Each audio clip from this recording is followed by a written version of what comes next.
आज आज आज सुबह से मैंने इस्लामाबाद में जो सीनियर जो डिप्लोमेट्स हैं पाकिस्तान के, जो रिटायर्ड और जो फॉरेन पॉलिसी एक्सपर्ट्स, उनको एक-एक करके फ़ोन करके मैं उनसे पूछ रहा हूँ कि ये जो अ मास्को का जो दौरा है, इसकी मुबारकबाद और इसका क्रेडिट मैं आपको दूँ, तो अभी तक मुझे कोई एक बंदा नहीं मिला जो इसका क्रेडिट लेने के लिए तैयार हो। तो अब क्योंकि कामरान बुखारी आ गए हैं, तो बुखारी साहब ये क्रेडिट हम आपको दे दें इस शानदार विज़िट का और उससे जो वाह! कामयाबी के समारात बेचारे बुखारी पाकिस्तान साहब। समेटेगा। कि मुझे माफ करें। मैं जो है ना ऐसे गुनाहों से दूर रहने की कोशिश। जी, कामरान, तो वेलकम टू नया दौर। और ये बताइए कि यूक्रेन और रूस की तो बाकायदा जो है जंग, और उसमें यूरोप भी और अब अमेरिका भी बाय एक्सटेंशन इन्वॉल्व हो चुका है। एक तो हमें ये ज़रा तबसरा कीजिए मुख्तसरन कि ये कितना अहम और संगीन मामला है, और हमारे वज़ीर-ए-आज़म का वहाँ पे मौजूद होना, उससे क्या हम क्या मैसेज और क्या सिग्नल दे रहे हैं मगरबी ममालिक को? जी। वो अंग्रेजी की एक कहावत है कि being at the right place at the right time. Unfortunately जो है वजीर आजम is at the wrong place at the wrong time. तो वो जो है, तो मैं उसके ऊपर बस यही तबसरा करना चाहूंगा। अमेरिका के पॉइंट ये इनका दौरा जो है वो जो है इनसिग्निफिकेंट है। It doesn't matter. वैसे भी उनके जो है हैंड्स फुल हैं, क्योंकि जंग शुरू हो चुकी है और उनको उसको देखना है, ना कि जो है वो ये देखें कि इमरान खान जो है वो आए, कैसे मिले, किस मेज पे बैठे, क्या गुफ्तगू हुई। और वो वैसे भी जो है मतलब अगर हम सब बैठ के तो ये कह रहे हैं कि अदम एतमाद का वोट आने वाला है, तो अमेरिका भी ये देख रहा है, तो ऐसे शख्स जो जो जाने वाला है उसके बारे में वो क्यों परेशान होंगे। तो चलें उसको तो साइड पे कर दें। लेट्स टॉक अबाउट कि हाँ भाई हो क्या रहा है। देखें, पहली चीज ये समझने की जरूरत है कि ये जो वेस्ट या वेस्टर्न कैंप का फॉर्मर सोवियत यूनियन के इलाका जात में फैलाव जो था, जो सोवियत यूनियन के इम्प्लोजन के बाद शुरू हुआ, जिसमें Baltic states Latvia, Lithuania and Estonia वो तो फौरन शामिल हो गए नेटो के अंदर। और फिर जो है सेंट्रल एशिया के ममालिक आज़ाद हो गए, साउथ कॉकसस के ममालिक आज़ाद हो गए, चचनिया ने आज़ाद होने की कोशिश की, नहीं हो पाया। और फिर यूक्रेन जो है ना इधर था ना उधर था। मसला ये है कि रूस के पॉइंट ऑफ व्यू से ये बिल्कुल एब्सोल्युटली जिसे कहते हैं एक रेड लाइन है। अगर यूक्रेन वेस्टर्न कैंप में चला जाता है, ख्वाह वो यूरोपियन यूनियन की मेंबरशिप की सूरत में और वर्स्ट केस सिनेरियो नेटो की मेंबरशिप की सूरत में, तो ये नाकाबिले बर्दाश्त नुकसान है रूस के लिए। तो ये तो वो कभी होने नहीं दे रहे थे। अब कन्वर्सली यूक्रेन का, सदर पुतिन की प्रोपेगेंडे को जरा साइड पे कर दें, यूक्रेन का जो है नेटो में, ईयू में, मगरबी कैंप में शामिल होना बहुत इफी था, एक लॉन्ग शॉट था। वहां ठीक है, एक जमहूरी हुकूमत है, इलेक्शंस होते हैं, लोग जो है अक्सरियत आबादी मगरब के साथ इल्हाक चाहती है, रूस के साथ नहीं चाहती। लेकिन इसका मतलब ये नहीं है कि वो वेस्ट का हिस्सा बन गया। वहां नेटो नहीं जो है ना जा सकता, उसकी कुछ शराइत हैं, वहां फॉर्मेलिटीज हैं, वो काम बहुत लंबा था। तो ये 8 साल से सदर पुतिन जो है इंतजार कर रहे थे कि ये किस तरीके से मैं इस सिचुएशन को रिवर्स करूं जो अचानक मेरे वॉच पे हुई है। याद रहे कि सदर पुतिन ने अपनी 20 साल की करियर में ये उनका सबसे बड़ा गैम्बल है। और जो है ये इस वक्त उन्होंने सब कुछ दांव पे लगा दिया है, क्योंकि ये ऐसा सिचुएशन है कि जिसको अगर वो रहने देते तो फिर जो है वो उनकी अपनी पॉलिटिकल पोजीशन और Russia as a great power को क्वेश्चन मार्क लग जाता। क्योंकि आज अगर यूक्रेन के अंदर जमहूरियत फैल रही है, चाहे जितनी भी जो है वो कमजोर रफ्तार से फैल रही है, तो नेक्स्ट स्टॉप इज क्रेमलिन। ठीक है, तो ये तो वो होने नहीं देना चाह रहे थे। तो अब ये उनको मौका मिला है कि किसी तरीके से कोशिश कर रहे थे कि भाई फौजें ना जाने दें। 2 राउंड हमने देखे। पहला राउंड था फौजों की mobilisation, US did not blink. Second round था वो जो 2 इलाका जात हैं जहां पे उनके पहले से फौजी शामिल हैं, फौजी मौजूद हैं। वो लोहांस्क और दुनेत्स्क के जो इलाके हैं जिनको मिलकर डोनबास कहा जाता है, उसका एक बड़ा हिस्सा उनके जो है ना वहां पे वो काबिज थे, लेकिन उसको उन्होंने रिकग्नाइज कर दिया कुछ दिन पहले। लेकिन उसके बाद भी देखा तो बातचीत पे आमादा नहीं थे, उल्टा जो है सैंक्शंस मजीद बाइडेन इंतजामिया ने और मगरबी ममालिक ने लगाना शुरू कर दिए। तो अब क्या रह गया? अगर बॉल आपके कोर्ट में वापस आ चुकी है, आपने ट्रूप्स मोबिलाइज कर दी हैं, तो अगर आपको वो नहीं हासिल हो रहा, तो फिर आपने फौजी चढ़ाई करनी थी ना। तो इस वजह से अब हम फौजी चढ़ाई देख रहे हैं, लेकिन यहाँ पे भी बहुत खतरा है, क्योंकि अगर फौजी कार्रवाई फैल जाती है तो ये हालात का जो आज काबू में नजर आ रहे हैं, आज जो है अपर हैंड नजर आ रहा है रशिया का, ये उलट भी सकती है बसात। तो बड़ा जरूरी है कि हम इसको वॉच करें। मैं समझता हूं कि यहाँ पर सदर पुतिन जो हैं, उनकी फोर्सेस इस वक्त डोनबास का जो मुकम्मल इलाका है, यानी कॉन्टैक्ट लाइन से वेस्ट की जानिब, वो अपने कब्जे में लेना चाहते हैं। और वो अपने कब्जे में नहीं ले सकते जब तक कि वो जो दीगर यूक्रेन के फोर्सेस के अड्डे हैं, इंस्टॉलेशंस हैं, उनकी फौजी जो कुव्वत है उसको डिग्रेड ना किया जाए। और उसके लिए सिर्फ एयर पावर काफी नहीं है, वहां पे आपको स्पेशल फोर्सेस इंसर्ट करनी है, जैसे ओडेसा में हो रही है, जो कि ब्लैक सी के जो है पोर्ट सिटी है, फिर कीव के अंदर भी, और जो है ना शहरों के अंदर, सेंट्रल और अपना मगरबी यूक्रेन के अंदर। लेकिन मैं नहीं समझता कि वो कब्जा करना चाहते हैं पूरे यूक्रेन के ऊपर। वो सिर्फ चाहते हैं कि किसी तरीके से वो एक विक्ट्री दिखा दें कि भाई देखो, मैं कहता था कि मैं इसको रिवर्स करूंगा, सोवियत यूनियन गिरा था, उसके बाद मैं आया और मैं इस मैंडेट पे आया था कि रशिया की जो ग्रेट पावर स्टेटस है मैं उसको बहाल करूं, और ये देखो मैंने करके दिखा दिया। जी, शुक्रिया कामरान। मैं हमारे दूसरे कामरान भी आ गए हैं, कामरान यूसुफ साहब, वेलकम। आज कामरान यूसुफ साहब ने हमारे चैनल के लिए एक बहुत ही जबरदस्त नाजरीन बैकग्राउंडर भी, एक एक्सप्लेनर भी दिया है, आप उसको जरूर देखिए। मैं लिंक अभी आपको शेयर कर देता हूँ कमेंट्स में। जी कामरान, आपने कामरान बुखारी की गुफ्तगू होनी पुतिन के जो अज़ाइम हैं अपने आप को एक मास्टर रशिया का वो जो है एक लीडर दिखाने का, तो हमारे जो लीडर हैं वो भी तो वहां गए हुए हैं, वो भी तो दुनिया को बता रहे हैं कि देखो बाइडेन ने मुझे कॉल नहीं की तो ना करे, मेरे साथ तो पुतिन खड़ा है। तो कामरान यूसुफ साहब ये बताइए कि पाकिस्तान के पॉलिसी सर्कल्स, फॉरेन ऑफिस, साबिक एम्बेसडर्स, वो किस नजर से इस दौरे को देख रहे हैं, खान साहब की टाइमिंग जो है मॉस्को में मौजूद होने की? देखें, टाइमिंग के ऊपर तो यकीनन बहुत से सवालात हैं, खास करके जो मेरी रिटायर्ड डिप्लोमेट्स एंड इवन जो सर्विंग डिप्लोमेट्स हैं उनसे जो बात हुई, इसके ऊपर कोई दो राय नहीं है कि ये विजिट नहीं होना चाहिए था। विजिट बिल्कुल होना चाहिए था, क्योंकि गुज़श्ता कई सालों से पाकिस्तान की स्टेट ने एक फैसला लिया था कि हमने अपने जो फॉरेन पॉलिसी के ऑप्शंस हैं उनको डाइवर्सिफाई करना है, और इस डाइवर्सिफिकेशन में जो लुक ईस्ट वाली पॉलिसी है, हमने रूस के साथ, सेंट्रल एशियन स्टेट्स के साथ, इवन चाइना के साथ तो हमारे ताल्लुकात हैं ही हैं, तो उनको परवान चढ़ाना है। अब एक तो जो इसके अंदर इशू था कि ज़ाहिर है कि जब ये विजिट प्लान हो रहा था तो दफ्तर खारजा के हुकाम का ये मानना है कि उस वक्त यूक्रेन और रूस का ये जो मामला था वो इतना गंभीर नहीं था, तो इसीलिए ये तारीखें तय कर दी गई। हाँ, एक जरूर ऑप्शन मौजूद था पाकिस्तान के पास कि एक हफ्ता 10 दिन पहले अगर कोई तौजी पेश कर दी जाती, बल्कि एक किसी सिफारतकार ने मुझे यहाँ तक कहा कि ज़ाहिर है कि जब रियासतें ऑपरेट करती हैं तो वो जज्बात को सामने रख के ऑपरेट नहीं करती। हमारे पास ऑप्शंस हो सकते थे, फॉर एग्जांपल आजकल कोविड है, आपको पता है, उसकी प्ली ले जा सकती थी। दूसरा, जो हमारी डोमेस्टिक सिचुएशन है, vote of no confidence opposition तैयारी कर रही है, वो वजह पेश की जा सकती थी। लेकिन 11th आवर ये विजिट कैंसिल नहीं किया जा सकता था, ना पोस्टपोन किया जा सकता था। अब क्योंकि ये विजिट हो गया है और जो अभी दफ्तर खारजा की तरफ से एक तफसीली बयान सामने आया है इस मीटिंग के बाद, तो वज़ीर-ए-आज़म इमरान खान ने अपनी इस मीटिंग में सदर व्लादिमीर पुतिन के साथ यूक्रेन का मामला उठाया है, और उन्होंने अफसोस का इजहार किया है कि पाकिस्तान ये तवक्को कर रहा था कि इस मामले को सिफारती और मुज़ाकरात के जरिए हल कर लिया जाएगा, क्योंकि पाकिस्तान समझता है कि किसी भी मसले का हल जो है वो यूज ऑफ फोर्स नहीं है।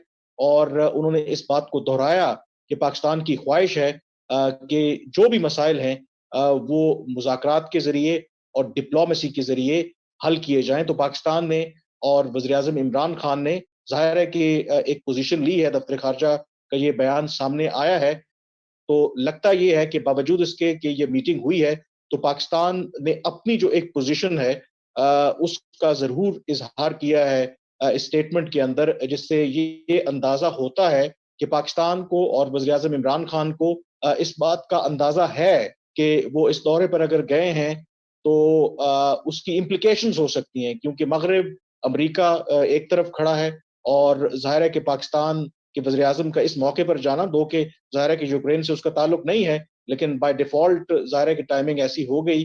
तो जी अब जो लॉन्ग टर्म उसकी इम्प्लिकेशंस हैं, आई थिंक उसके लिए हमें इंतज़ार करना पड़ेगा कि क्या जो ऑब्जेक्टिव्स थे रूस के दौरे पर जाने के, क्या वो अचीव हुए, और फिर जो अदरवाइज़ जो इम्प्लिकेशंस हो सकती हैं वेस्ट के साथ हमारे ताल्लुकात को लेकर के, अमेरिका के साथ हमारे ताल्लुकात को लेकर के, वो क्या हो सकता है? आई थिंक वो आइंदा चंद रोज़ में या चंद हफ्तों में हमें उसका क्लियर कट अंदाज़ा होगा।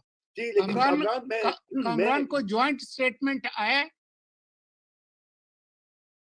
मुश्तरका जॉइंट बयान। स्टेटमेंट, जी, जॉइंट स्टेटमेंट अभी मैंने नहीं देखा। पाकिस्तान की दफ्तर खारजा ने अलग बयान जारी किया है जो खासा तफसीली है।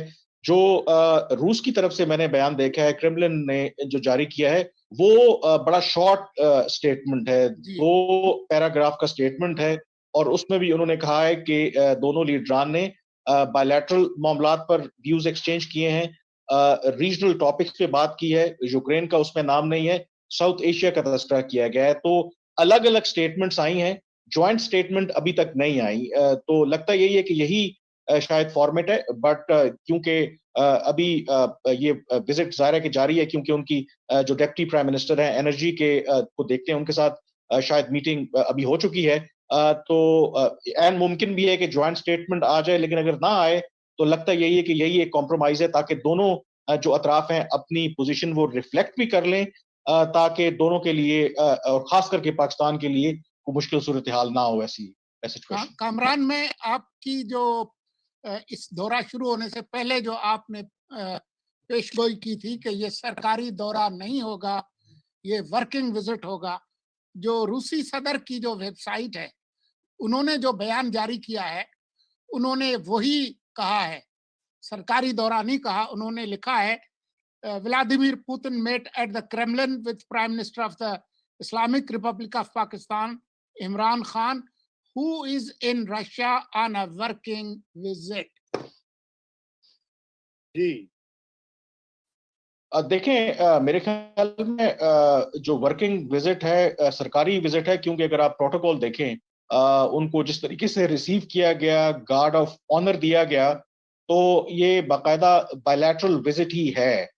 तो इसमें तो मेरे ख्याल में अब कोई डिस्कशन वाला इतना कोई बड़ा पॉइंट नहीं है। आई थिंक जो मेन इशू इस वक्त है कि क्योंकि अब ये विजिट हो गया है, ज़ाहिर है कि इसके ऊपर ओपिनियन डिवाइडेड था कि नहीं जाना चाहिए था ऐसी सूरत-ए-हाल में। अब क्योंकि ये विजिट हो गया है, आई थिंक जो ज़्यादा एम्फसिस और फोकस होना चाहिए था, कि हमने इस विजिट से क्या हासिल किया, और दूसरा कि इसकी हमारे लिए आइंदा आने वाले महीनों में क्या इम्प्लिकेशंस हो सकती हैं, क्योंकि ज़ाहिर है कि ये एक मुश्किल फैसला था हुकूमत पाकिस्तान के लिए, वज़ीर-ए-आज़म पाकिस्तान के लिए, कि अगर वो विजिट पे ना जाते तो ये तासुर मिलता कि शायद हम अपने फैसले आज़ादाना नहीं करते। अब वो चले गए हैं, तो अब किस तरीके से एक बैलेंस करना है, मेरे ख्याल में ये एक बहुत बड़ा चैलेंज है। बाकी बातें अब पीछे रह गई हैं, ये बायलैटरल विजिट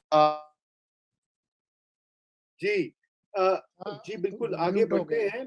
मैं थोड़ी सी इस बात पे हैरानगी का इजहार जरूर करूंगा कि कामरान, आपको ये गैर मामूली सूरत हाल नहीं लगती कि एक मुल्क ने जंग का ऐलान कर दिया और वहां पर जो है वह एक दौरा हो रहा है खैर सगाली का, ताल्लुकात बढ़ाने का, और वहां पे गैस पाइपलाइन का जो ऑफिशियल कहानी है कि जी गैस पाइपलाइन आएगी, उधर वेस्ट सैंक्शंस लगा रहा है रूस के ऊपर। तो मैं थोड़ा सा इस मामले में भी इंट्रिग्ड हूँ कि इसमें पाकिस्तान की खारजा पॉलिसी की जो सिमत है, इसमें यूं मालूम होता है कि आपने चूंकि उसका जिक्र तो किया पहले तफसीली, लेकिन बात ये कि दफ्तर खारजा को इस बात पे एडवाइस तो करना चाहिए था। ये कोई यूक्रेन का मसला आज तो नहीं स्टार्ट हुआ, ये तो काफी हफ्तों महीनों से ब्रू कर रहा था।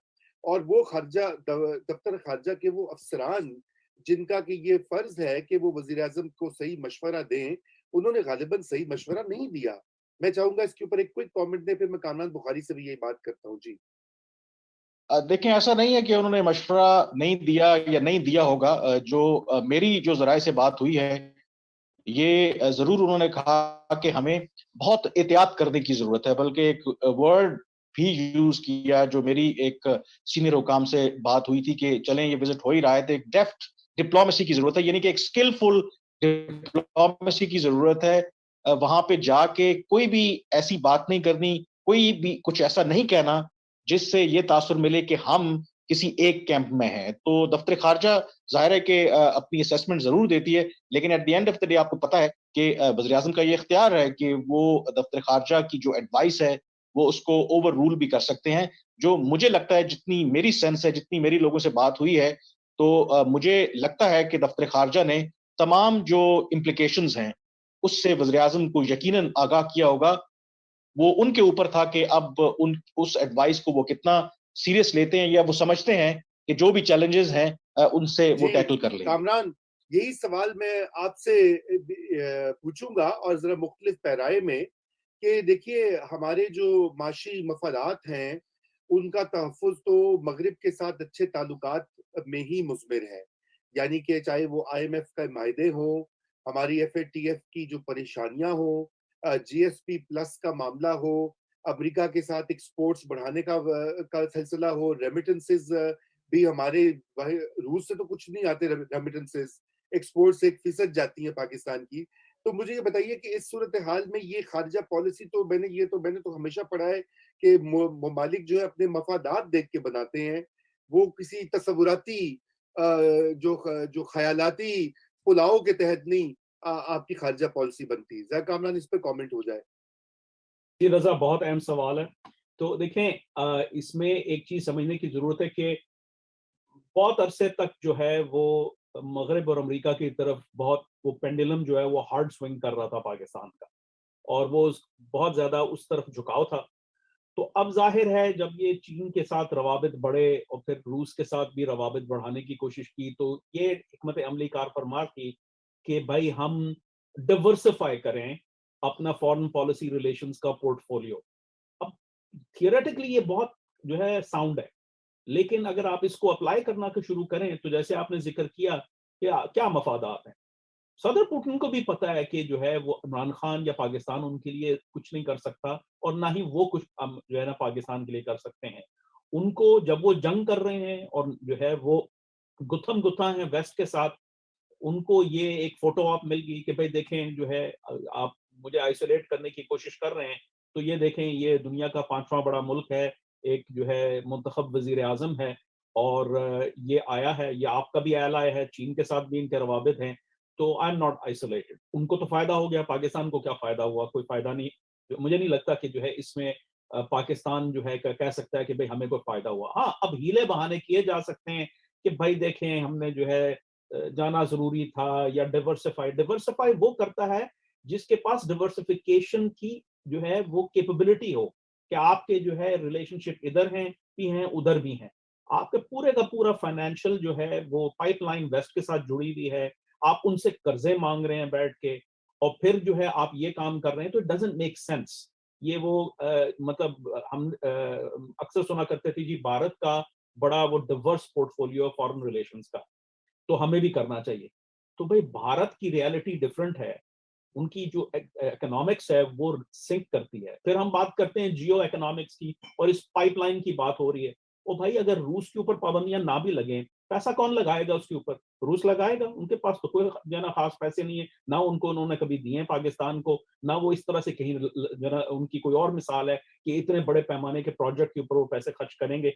वो तो नहीं करेंगे। दूसरी बात, अफगानिस्तान सिक्योर नहीं है तो पाइपलाइन कहां से आएगी? सो ये रियलिटीज जो हैं, अगर हम जियो इकोनॉमिक्स को सिर्फ बजवर्ड यूज करेंगे ना, तो फिर हम इस किस्म के जो है कॉन्ट्रडिक्शंस में पड़ जाएंगे, और हमारे बयानात और हमारा बिहेवियर, हमारे जो कंसेप्चुअल फ्रेमवर्क से जो है उसका एक कॉन्फ्लिक्ट रहेगा। तो ये जी, बड़ा जरूरी है कि हम बजवर्ड से आगे बढ़ें।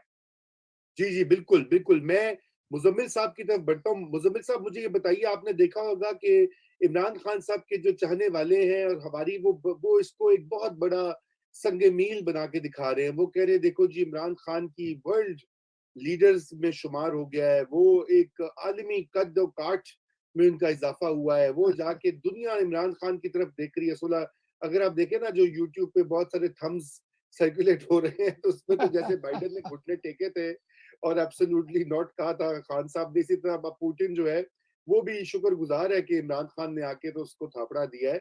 इसके क्या वाकई सियासी फायदा होगा खान साहब को? बाद में कहेंगे कि मुझे अमेरिका ने निकाला था चूंकि मैं रूस गया था। ये तो बात है। ये तो मुमकिन है। कहेंगे कि मैंने दुनिया की सुपर पावर को टकरा था और मैं रूस चला गया था, तो फिर ये अमेरिका के पिट्ठुओं ने मुझे निकाल दिया। हाँ, ये तो आपकी बात में वजन है जी। सोलंकी साहब, आप बताएं कि क्या आज भी शोज में, आज भी एक शो में मैं मौजूद था, तो उसमें एक तजिया निगार कहने लगे कि जो लोग विजन की मुखालफत कर रहे हैं वो अमेरिका के पिट्ठू और चेले चमाटे हैं, और वो चाहते हैं कि हम अमेरिका की गुलामी में रहें और उसके पिट्ठू बन के रहें, और वो पाकिस्तान को एक आजाद और सॉवरन मुल्क के तौर पे नहीं देखना चाहते हैं, और ये जो हमें इन पिट्ठुओं और इन गुलामों से जो जान छुड़ानी होगी। तो ठीक है, अभी कामरान बुखारी साहब बात कर रहे थे, मैं सोच रहा था इन्हें उस शो में होना चाहिए था। इन्हें बिल्कुल कामरान बुखारी को वो इन्हें पता लगता कि जब वो इन ख्यालात के साथ जब ये वो कहते कि ये अमेरिका के पिट्ठू हैं और ये जो है हमें अमेरिका की गुलामी में धकेलना चाहते हैं, तो वो कहते हैं कि वेस्ट हमारा कुछ नहीं कर सकता, हम एक न्यूक्लियर पावर हैं, वेस्ट ने हमारा जो अगर हमारा कुछ कर ही नहीं सकता। और आज मुझे समझाने की कोशिश की गई है, अब कामरान साहब कहते हैं रूस पैसा नहीं खर्च कर सकता, वो कहते हैं दुनिया में सबसे ज्यादा एनर्जी रूस के पास है। रूस ने अगर गैस बंद कर दी तो यूरोप सारा सर्दी में ठठर के मर जाएगा, फ्रीजिंग पॉइंट है वहां, हीट खत्म हो जाएगी, लोग वहां ठंड से मर जाएंगे, जैसे हमारे यहाँ मरी में सारी रात नहीं मर गए बर्फ वाली वाली रात में। तो उसने जिस दिन गैस पाइपलाइन ऑफ कर दी तो आपको वहां लाशों के अंबार नजर आ जाएंगे, और रूस से तो कोई लड़ ही नहीं सकता। उनको पता कि उनकी रूसियों की जेबें भी जो है खाली हो जाएंगी साथ में। ये वो कहते हैं कि जी यूरोप सैंक्शंस लगा ही नहीं सकता। आप बात कर रहे हैं कि एनर्जी की पाइपलाइन, मैंने कहा वो जर्मनी ने पाइपलाइन सस्पेंड की है, उन्होंने कहा 4 पाइपलाइन मौजूद हैं, उन्हें कि वो बंद कर दें, उसके बाद जर्मनी चला के दिखाएं। अब पता नहीं कामरान बुखारी साहब कौन सा नैरेटिव दे रहे हैं और वो हमें क्या समझा रहे हैं। वो कहते हैं वो एक बटन बंद करेंगे एनर्जी का, पूरा यूरोप सुनसान हो जाएगा। मैं जरा कामरान यूसुफ की तरफ बढ़ता हूँ। कामरान यूसुफ साहब, आपने देखा होगा कि वजीर आजम के तर्जुमान जो हैं शहबाज गिल साहब, उन्होंने और एक और उनके गैर एलानिया तर्जुमान ने मिलकर एक वीडियो की कि इमरान खान और पुतिन देखो कितनी मिलते जुलते हैं, दोनों कितने मिलते झुलते हैं। आप ये बताइए कि क्या ये बात काबिल तशवीश नहीं होनी चाहिए? आप भी माशाल्लाह बहुत जमहूरियत के सपोर्टर हैं और सिविलियन सुप्रीमेसी की बात करते हैं, तो क्या ये हमारे लिए काबिल तशवीश नहीं होनी चाहिए कि एक ऐसा शख्स जो कि अपनी ऑपोजिशन को जहर दे के मारता है, मीडिया का गला दबा कर एक डिक्टेटर की तरह, अब वो पता नहीं 35 साल के लिए सदर बन गया हुआ है, उससे मवाजना कर रहे हैं इनके लोग, इनको कोई तारीख या हालात हाजरा का कोई इदराक नहीं है, या ये जानकर चोरन बेचा जा रहा है? मेरे ख्याल में बस उनकी ये नौकरी है कि जाहिर है कि उन्होंने वज़ीर आज़म को इस तरीके से करके बताना है, क्योंकि जिस तर्जुमान की आपने बात की, उन्होंने जब जिक्र किया पुतिन से मुलाकात के लिए वो जा रहे थे, तो उन्होंने ये जरूर जिक्र किया कि वज़ीर आज़म अभी ज़ोहर की नमाज पढ़ रहे हैं और उसके बाद फिर मीटिंग के लिए रवाना होगी। जब वो मीटिंग खत्म होगी तो फिर उन्होंने कहा कि अभी वो असर की नमाज पढ़ रहे हैं और उसके बाद वो डिप्टी प्राइम मिनिस्टर से मिलेंगे। तो जब आपका मयार ये हो, तो मुझे तो एक लम्हे के लिए लगा कि ये ना हो कि सदर पुतिन जो हैं वो इमरान खान से जब तक ये यूक्रेन वाला मामला चल रहा है, जाहिर है कि आपको पता है कि रूस को भी चाहिए इस तरह की मीडिया कैंपेन के कोई उनको बंदा मिले कि इस अच्छे तरीके से उनको डिफेंड कर सके। तो मुझे यही लगा कि यही ना हो कि वो पुतिन साहब इमरान खान साहब से कहें कि ये जो अपने आपके तर्जुमान हैं इनको इधर ही छोड़ जाएं, क्योंकि मुझे बड़ी जरूरत है, इतनी जबरदस्त आपकी वो पीआर करते हैं। तो ये तो मतलब हमारा मतलब आलम है। तो हालांकि जाहिर है कि diplomacy is a serious thing. तो लगता यही है कि वो प्रॉब्लम हमारे यहाँ असल में ये है कि जो डोमेस्टिक हमारी इस वक्त जो हालात हैं, और ये एक मेरे ख्याल में लम्हा फिक्रिया भी है, ये अलमिया भी है कि ये जो तरक्की पजीर ममालिक होते हैं, जिनके अपने इतने ज्यादा मसाइल होते हैं, डोमेस्टिकली आपके इतने ज्यादा मसाइल हैं, तो फिर होता क्या है कि जब इस तरह के वो दौरों पे जाते हैं, उनके लिए रेड कारपेट बिछा दिया जाए, अच्छे तरीके से लंबी वाली टेबल ना हो, उनको अच्छे तरीके से मिल लिया जाए, तो शायद हम इन ऑप्टिक्स पे ये ऑप्टिक्स बेचने की कोशिश करते हैं अपनी ऑडियंस को, अपने सपोर्टर्स को, और ये बताने के लिए कि देखें जी कि जो हमारा जो वज़ीर-ए-आज़म है वो कितना बड़ा लीडर है। हालांकि मैं एग्री करता हूं कि सब्सटेंस के हिसाब से देखें तो कि हम अमेरिका के ऊपर बहुत ज्यादा क्रिटिसाइज करते हैं, अमेरिका ने ज़ाहिर है कि ज्यादतियां भी की हैं, बिट्रे भी किया है, लेकिन इनहेरेंटली मैंने वो ट्वीट भी किया कि वो सिविल एस्टेब्लिशमेंट हो या मिलिट्री एस्टेब्लिशमेंट हो, अंदर से सारे प्रो अमेरिकन हैं, सारों के इंटरेस्ट जो हैं अमेरिका और यूरोप के साथ हैं। तो ये वैसे ही ऊपर से बातें करते हैं जी, रूस से हम ये कर लेंगे, वो कर लेंगे। हमारी जो बायलैटरल ट्रेड है रूस के साथ, मेरे ख्याल में कोई $300 मिलियन की है सालाना, और यूरोप और यूएस और यूके के साथ अगर आप देखें तो हमारी जो आधी 25-26 बिलियन डॉलर की ट्रेड है, आधी ट्रेड तो हमारी इन ममालिक के साथ है, बाकी जो है वो गल्फ के जिन ममालिक के साथ है वो भी सारे अमेरिका के कैंप में है। तो ये जो रियलिटीज हैं, जब आप दुनिया को और लोगों को बताएंगे तो फिर उनको समझ आएगी कि बिल्कुल आप रूस के साथ ताल्लुकात को इम्प्रूव करें, वो आप अपनी एक बार्गेनिंग चिप के तौर पे तो इस्तेमाल कर सकते हैं कि, लेकिन क्या वो सब्स्टिट्यूट हो सकते हैं अमेरिका के और जो यूरोप के, ये जो पूरा एक उनका फाइनेंशियल सिस्टम है, ये मेरे ख्याल में हमारी खाम ख्याली है। तो जो खुद हुकूमत ने अभी एक नेशनल सिक्योरिटी पॉलिसी एक तश्कील दी थी, उसमें एक उन्होंने खुद ये जिक्र किया है कि जब फॉरेन पॉलिसी की बात करें तो हमें जज्बात से हट के ग्राउंड रियलिटी की और एक प्रैग्मेटिक अप्रोच को सामने रखना है। तो वो जो प्रैग्मेटिक अप्रोच अगर हम सामने रखेंगे और जज्बात से हट के बात करेंगे तो फिर हमें इन तर्जुमानों के बयानात को फिर सीरियस लेने की जरूरत नहीं है। बिल्कुल, लेकिन मैं तो नहीं, लेकिन बस ये है ना, देखिए कामरान, प्रॉब्लम ये है कि लोग तो मिस इन्फॉर्म होते हैं ना, लोगों को गलत, ये जो मुजम्मिल साहब जिस शो की बात करें, मैं भी आज सुबह एक शो पे था और ये व्हाट्सएप ग्रुपों में वो इसी तरह की बातें चल रही हैं और उस पे लोगों ने लिखा, उन्होंने कहा कि आप पाकिस्तान के एक्सपोर्टर्स के साथ जुल्म करेंगे अगर आप इस तरह का सौदा बेचेंगे, अगर वो पाबंदियां लगाते हैं, सैंक्शंस लगाते हैं, तो जो 12-13 अरब डॉलर का आप जिक्र कर रहे हैं और उसके साथ जो इंडस्ट्री लगी है, जो मजदूर कारखानों में काम कर रहे हैं, आप उनको बेरोजगार करना चाह रहे हैं। आप पाकिस्तान के अंदर लोगों को गलत इंफॉर्मेशन दे के, गलत रास्ते पर लगा के आप इस मुल्क की तबाही कर रहे हैं। मैं कामरान बुखारी साहब आपके पास आता हूं और मैं भी खलगी साहब आपका भी कमेंट लूंगा। कामरान बुखारी, मुझे ये बताइए कि अमेरिका का अब क्या इसके ऊपर व्यू होगा? आज तो स्टॉक मार्केट भी गिरी है अमेरिका की, जाहिर बात है यहाँ भी उसके ट्रेमर्स महसूस किए जा रहे हैं। ये रूस और यूक्रेन की जो आपस में तनाव है और जंग किसी कैफियत शुरू हो गई है, तो इसके बारे में बताएं कि क्या होगा और उसके ऊपर हम पे क्या असर हो सकता है पोटेंशियली। रजा, देखें इस वक्त सिचुएशन बड़ी फ्लूइड है। दो बातें बड़ी क्लियर हैं। एक तो ये है कि अपना अमेरिकन क्रेडिबिलिटी और मगरबी क्रेडिबिलिटी जो है वो ऑन द लाइन है। तो इसको बेसिकली जो है वो ये नहीं कह सकते कि भाई अमेरिका कुछ नहीं करेगा या कुछ नहीं कर सकता, करना है।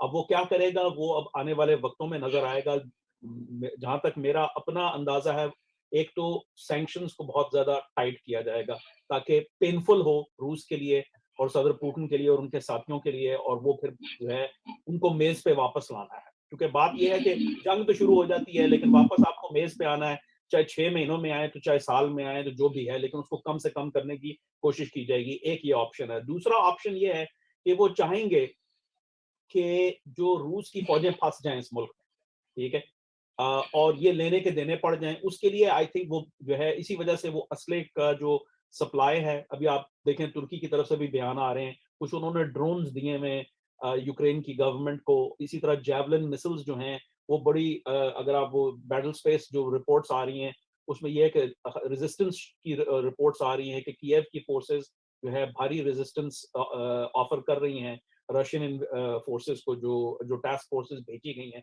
मुल्क के अंदर, उनके टैंकों को तबाह किया जा रहा है, क्योंकि यूक्रेनियंस का भी बहुत ज्यादा नुकसान हो रहा है क्योंकि जाहिर है रशिया का सुपीरियर एयर पावर है। तो लेकिन ये है कि इसमें ऐसा नहीं है कि जो है ये कोई जंग खत्म हो जाएगी। ये जंग जो है, एक तो वो जंग है जो हो रही है, एक लंबी कॉन्फ्लिक्ट है। ये लंबी कॉन्फ्लिक्ट चलेगी। अमेरिका किसी जोन में नहीं था कि यूक्रेन जो है उसका हिस्सा बन जाएगा मगरिब का। ये एक वर्क इन प्रोग्रेस है। जैसे मैंने शुरू में कहा यूक्रेन अभी उस लेवल पे नहीं पहुंचा कि वो मगरिब का हिस्सा होगा, लेकिन यूक्रेन को पूरी तरीके से रूसी जो है मुसल्लत के अंदर वापस भेजना वो एक्सेप्टेबल आउटकम नहीं है। इस वजह से जो है सैंक्शंस और सपोर्टिंग जो है रेजिस्टेंस, उनको जो है फौजी इमदाद दी जाएगी। और सदर पुतिन को भी पता है कि वो इससे जो है जीत डिराइव करना चाहते हैं। वो इस सारे सिचुएशन में उन्होंने जो डाइस रोल की है वो इसलिए नहीं की कि वो उनका कोई नुकसान हो जाए। ये 20 साल से ज्यादा हो गया उनका करियर को, और अब उनके बेस्ट डेज जो हैं उनके बिहाइंड है। इसी वजह से उन्होंने ये जंग की है, ताकि जो है उनकी एक, जब आप 20 साल हुकूमत करते हैं तो आप फिर लेगेसी के बारे में भी सोचना शुरू कर देते हैं कि भाई अब मैं क्या पीछे छोड़ के जाऊंगा। वो नहीं चाहेंगे कि जो है उनका कोई इस किस्म का नुकसान हो जाए कि जो लोग उनको गालियां देते रहे। दूसरी बात यह है कि उन्होंने अपनी पॉलिटिकल पोजीशन को दांव पे लगा दिया है, तो इससे वो जो है इंटैक्ट जो है ना निकलना चाहेंगे। तो आई थिंक कि ये बड़ा जरूरी है कि इस बैटल स्पेस को मॉनिटर किया जाए। ये जो लंबी कॉन्फ्लिक्ट तो चलती रहेगी, जो मौजूदा जंग है जो रूस ने शुरू की है, ये भी कुछ अरसा चलेगी। गो के सदर पुतिन चाहेंगे कि जल्द से जल्द इसको रैप अप किया जाए। जहां तक उसके असरात हैं, देखें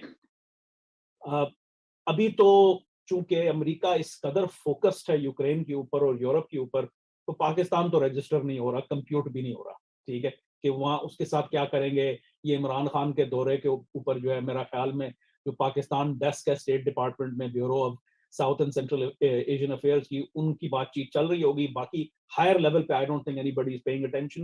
लोगों उनको बता दिया गया होगा सदर बाइडेन को कि बाय द वे वो फोटो ऑप हो गई है जो जिसकी वो बात कर रहे थे, और उन्होंने कहा होगा अच्छा चलो अच्छा हुआ बता दिया, अब बाद में इसको देखेंगे। तो फिलहाल तो आई डोंट थिंक कि पाकिस्तान के ऊपर इसके कोई असरात पड़ेंगे, लेकिन पाकिस्तान को अब अपने आप को जो है उस एक होल में डिग कर जिससे निकालना मुश्किल होगा। अब देखना यह है कि पाकिस्तान के अंदर भी हालात बड़े नाजुक हैं और अमेरिका इससे नाआशना नहीं है। क्या होता है, वजीर आजम इमरान खान का पॉलिटिकल फ्यूचर क्या है, क्या नया सेटअप आता है, किस तरफ जो है स्टेक होल्डर्स जा रहे हैं, क्या आदम एतमाद की तहरीक कामयाब होगी नहीं होगी, कितना अरसा वो और हुकूमत में रहेंगे, क्या हालात होंगे। I think that's more important. तो इस वक्त आई थिंक जो कार्रवाई करनी है पाकिस्तान को इस पूरे डायनामिक को लेते हुए, ये जो यूरेशिया की जंग हो रही है, इसमें बड़ा जरूरी है कि पाकिस्तान अपने जो डोमेस्टिक आते हैं उनकी तरफ देखें, क्योंकि there is not much Pakistan के थ्रू। इस फोटो आपके अलावा क्या कर सकते, तो कुछ ना मिलेगा भी कुछ नहीं और आप दे भी कुछ नहीं सकते। तो आई थिंक ट्रिप हो गया, अब let's get back to business. जो पॉलिटिकल जो है ना सिचुएशन है वापस आ जाएं, पोजीशन के पास बहुत होमवर्क है हुकूमत के। बिल्कुल बुखारी साहब, बहुत शुक्रिया में ज्वाइन करने के लिए। मैं एक सवाल करना चाहता हूँ। जी करें। देखें, आर्मी चीफ इससे पहले यूक्रेन होके आए हैं, डेनमार्क होके आए हैं और वेस्ट का टूर करके आए हैं। जब हमारी मिलिट्री एस्टेब्लिशमेंट वेस्ट के साथ बात कर रही है और पॉलिटिकल एस्टेब्लिशमेंट रशिया जा रही है, ये वन पेज है या ये सेपरेट पेजेस है? ये कामरान यूसुफ ज्यादा बेहतर बता सकता है। वैसे मैं ये बता दूं कि देखें, वो इसलिए यूक्रेन गए थे क्योंकि वो नहीं जानते ना वेस्ट को उतना जितना खान साहब जानते हैं। वेस्ट से ज्यादा वेस्ट को जानते हैं। जी कामरान साहब, मैं तो सादा सा सवाल किया, मुझे कुछ ज्यादा पता नहीं है। मैंने कहा सवाल तो बड़ा खतरनाक है कामरान। यूक्रेन की जहां तक बात है, देखिए यूक्रेन के साथ पाकिस्तान के बड़े लॉन्ग टर्म डिफेंस कोऑपरेशन है। आप उनसे टैंक खरीदते हैं, अल खालिद जो आपका टैंक है उसके जो इंजन हैं वो आप उनसे खरीद रहे हैं, तो एक वो भी रीजन है। दूसरा, मैंने इस सवाल से पहले ही मुजम्मिल साहब के मैंने आपको बताया था कि हमारी जो रूलिंग एलीट है, वो जो एस्टेब्लिशमेंट है, वो अंदर से प्रो अमेरिकन है। उनके सारे इंटरेस्ट जो हैं वो वेस्ट और अमेरिका के अंदर है। तो ये तो बड़ी बात वाज़ेह है, और किसी हद तक ये बात दुरुस्त भी है कि शायद पिंडी के अंदर ये ख्याल पाया जाता है कि के इमरान खान साहब ज़ाहिर है किसी हद तक नाराज भी हैं कि जो बाइडेन ने उनको कॉल नहीं की, तो उनका एक डिफरेंट स्टांस है। लेकिन जो पिंडी वाले हैं, they have more pragmatic approach, और उनको पता है कि क्या एट स्टेक है, वो जियो स्ट्रेटेजिक हो, जियो इकोनॉमिक्स हो, वो बहुत से ऐसे मामलात हों जिसमें हम वेस्ट को, अमेरिका को अबैंडन नहीं कर सकते, और यही वजह है जो आर्मी चीफ साहब हैं वो वेस्ट का जो उन्होंने दौरा किया है, तो ये भी वो रिफ्लेक्ट करता है। जी बिल्कुल। और मुजम्मिल साहब, आपने बड़ी पते की बात की है। काश के ऊपर इसके ऊपर हम ज्यादा गुफ्तगू कर सकते हैं, लेकिन वक्त चूंकि खत्म हो चुका है, इसलिए ये मौजू किसका फिर रैप कर किसका देते किसका वक्त खत्म हो चुका है? अच्छा, प्रोग्राम लेकिन का। लेकिन ये बात आपकी बड़ी पते की है। चले बात कर लेते हैं, कोई ऐसी बात नहीं। क्या क्या होगा, ज्यादा पीका का भी तो इस्लामाबाद हाईकोर्ट ने वो डका लगा दिया है सेक्शन 20 पर, तो इसकी बात हो सकती है। देखें जी, बात ये है कि ये सारे फैसले जो हैं, चाहे इंडिया के साथ नॉर्मलाइजेशन का हो, चाहे ये वेस्ट के साथ ताल्लुकात को रीसेट करना हो, खान साहब एक अलग लाइन ले रहे हैं। क्या वो खुद से ले रहे हैं, क्या वो कोई किसी के कहने पे ले रहे हैं, इसी तो हमें नहीं पता। लेकिन ये जरूर पता है कि वो एक डिफाइंस के मूड में हैं, और वो अभी से नहीं है, काफी महीनों से हैं। और ये यही वजह है कि देखे ना, हमारे जो आर्मी चीफ हैं, उन्होंने यूके में एक तकरीर की, उन्होंने यहाँ पाकिस्तान में 2 तकारीर की। उन्होंने बड़े वाजे तौर पे 3-4 पैगाम दिए। पहला उन्होंने ये कहा कि पाकिस्तान में जियो इकोनॉमिक्स से हमारा होना चाहिए वाहिद जो है सिक्योरिटी का लेंस। दूसरा उन्होंने कहा कि हमें हिंदुस्तान के साथ नॉर्मलाइज करना है, कश्मीर का मसला अहम है, लेकिन आपको हॉट बॉर्डर्स नहीं चाहिए। तीसरी बात उन्होंने मगरिब से रीसेट की बात की। और अगर आप देखें तो इस वक्त इस्लामाबाद के थिंक टैंक्स और सारे लोग वो सब इसी लाइन पे हैं। लाइन उनकी तो क्लियर है। लाइन जिनकी क्लियर नहीं है वो खान साहब की नहीं है, क्योंकि वहां पे लाइन शायद कट चुकी है बकौल मौलाना कौसर नियाजी मरहूम। तो या कट चुकी है, खान साहब फोन नहीं उठाते जब उनको कहा जाता है कि ऐसी बातें ना किया करो।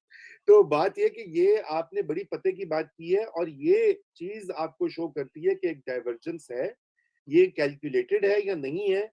बज़ाहिर तो ऐसा दिखाई देता है।